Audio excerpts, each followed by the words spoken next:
예수님께서 12제자들을 뽑고 부르시는 장면입니다. 반면 바오로는 어떤 문제 때문에 열을 내고 있습니다. 그러나 사실은 같은 문제일 수 있습니다. 여기서 우리가 몇 가지 생각해 볼 일이 있습니다. 이 이유들은 현재의 우리들에게도 그대로 적용되는 바, 우리가 잘 알고 있으면서도 사실은 간과하고 있는 점들일 수 있기 때문에 함께 묵상해보는 시간을 가졌으면 좋겠습니다. 예수님께서 뽑으신 제자들의 면면을 살펴보면 서로 어울리지가 않습니다.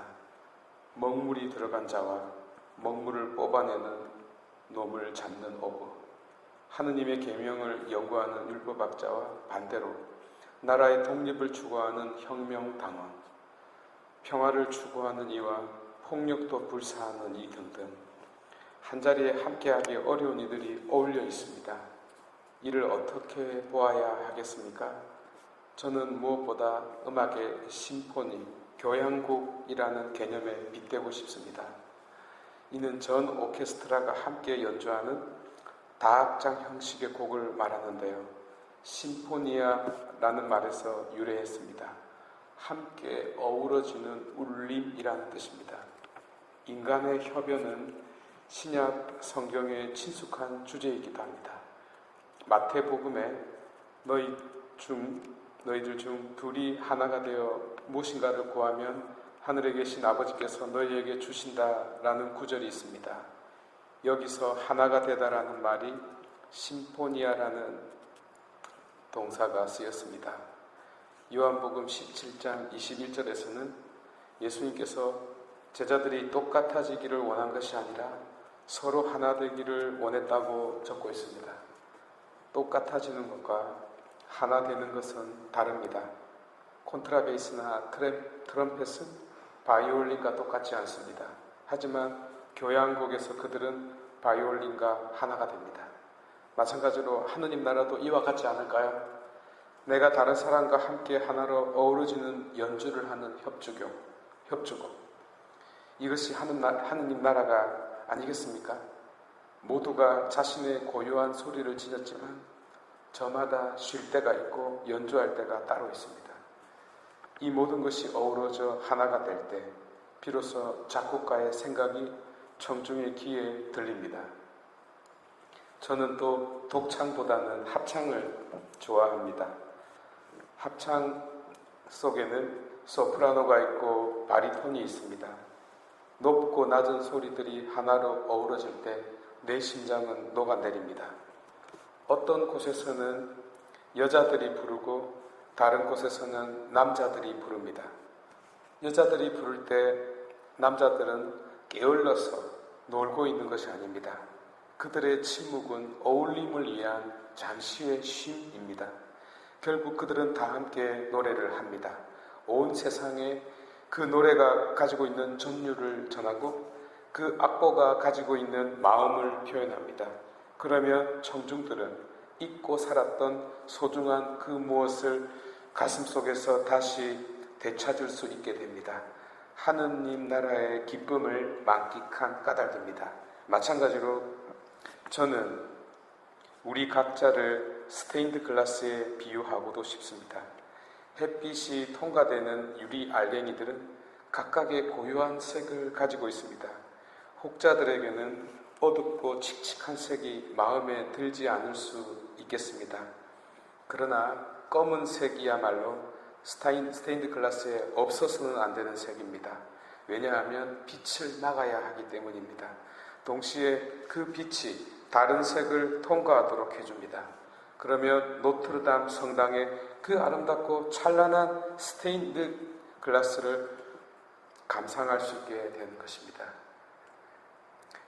여러 가지의 색유리들이 제각각 참여한 까닭에 심장을 멈추게 하는 그 작품이 탄생하게 되는 것이죠. 역시 마찬가지로 저는 우리 각자를 모자이크에도 비유하고 싶습니다. 이 역시 각각의 색이 하나의 작품에 참여하고 있습니다. 어떤 색은 내 마음에 들지 않네요. 그러나 전체 안에서 그 색은 분명히 자신의 역할을 담당하고 있습니다.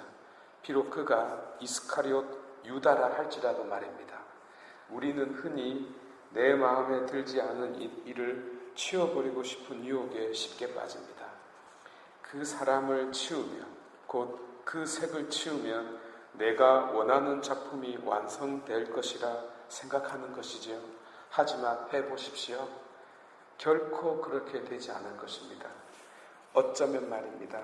나를 힘들게 하는 사람, 나를 걸려 넘어지게 하는 이들이야말로 없어서는 안 될 색깔인지도 모릅니다. 성경에서 이를 우리는 많이도 봅니다. 이집트의 노예로 팔려간 요셉을 보십시오. 나중에 그가 자신을 팔아넘긴 형들에게 복수를 합니까? 그렇지 않습니다. 오히려 자신의 팔려감이 하느님의 섭리 안에 있음을 보지 않습니까? 곧 자기의 형제들이 주님의 도구로 사용된 것임을 깨닫게 됩니다. 마찬가지로 우리의 참여에는 이러한 아픈 하나됨이 어우러져 있습니다. 정말로 우리 각자가 이를 볼 수 있다면 얼마나 좋을까요? 그래서일까요? 성경은 이렇게도 말합니다. 둘이나 셋이 모인 곳에 주님 계신다 라고 말합니다. 주님께서 우리 각자의 중심, 곧 구심점이 되어 주시기에 우리가 거기에 서 있을 수 있는 것이 아니겠습니까? 하나의 작품으로 기가 막힌 아름다움을 자아내는 것이 아니겠습니까? 오늘 예수님의 12 제자들을 보면서 동시에 지금의 우리를 보면서 느끼는 것입니다. 반면 오늘 사도 바오로께서는 사람들 가운데 어떤 심각한 문제가 발생했는데 왜 이를 안에서 해결하지 않고 밖에서 해결하려고 하느냐고 꾸짖고 있습니다. 역사적으로 보면 교회는 안에서 문제를 해결하지 못했습니다. 그래서 바오로의 그 말은 전혀 설득력이 없어 보입니다. 그러나 그 이야기가 제가 방금 말씀드린 내용, 곧 누군가를 치우고 싶은 유혹에 대한 이야기라면 상황은 달라집니다. 한마디로 말하자면 이런 의미일 수 있습니다. 그대들은 왜 하나로 어우러지지 못합니까? 왜 그대들은 심포니를 연주하면서 바이올린을 치워버리려고 합니까? 왜 그대들은 합창을 부르면서 소프라노를 빼려고 합니까? 왜 그대들은 스테인드 글라스를 만들면서 검은색을 빼버리려고 합니까? 왜 그대들은 좋은 색으로만 모자이크를 만들려고 합니까? 협연을 하려면 서로가 귀를 기울여야 하고 합창을 하려면 내 목소리를 작게 내야 합니다. 제 말이 맞는지 모르겠지만 바오로는 이렇게 말합니다. 왜 차라리 불의를 그냥 받아들이지 않습니까? 왜 차라리 그냥 쏘아주지 않습니까? 바오로는 한 발 더 나아가 이렇게 말씀하고 계시네요. 불의한 자들은 하늘나라를 차지하지 못하는데 여러분들은 모두 하느님의 영으로 깨끗하게 된 사람들이라고 말입니다. 이 말이 무슨 뜻입니까? 우리도 한때는 모두 불의한 자들이었다는 뜻입니다. 그래서 이런 뉘앙스가 담겨 있네요. 우리가 언제부터 깨끗해졌다고, 우리가 언제부터 의로운 자들이 되었다고 다른 이들을 치워버리려고 합니까? 여러분, 우리 각자는 고유한 성향을, 색깔을 지니고 있는 자들입니다.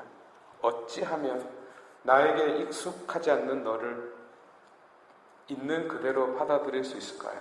참으로 어려운 일입니다. 세상 어디에 가나 이런 문제가 있으니까요. 하여 저는 한 가지 키를 드리고 싶습니다. 제가 가장 좋아하는 하느님의 접속사라고 부르는 성경에서 가장 아름다운 접속사, 그럼에도 불구하고 라는 열쇠를 드리고 싶네요. 하느님께서도 가장 좋아하는 단어입니다. 예컨대 나는 합당하지 못한 자이고 온갖 죄와 불의를 행하는 죄인입니다.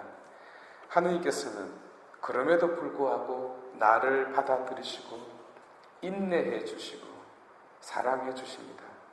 마찬가지로 우리도 너가 그가 마음에 들지 않지만 사실이니까요.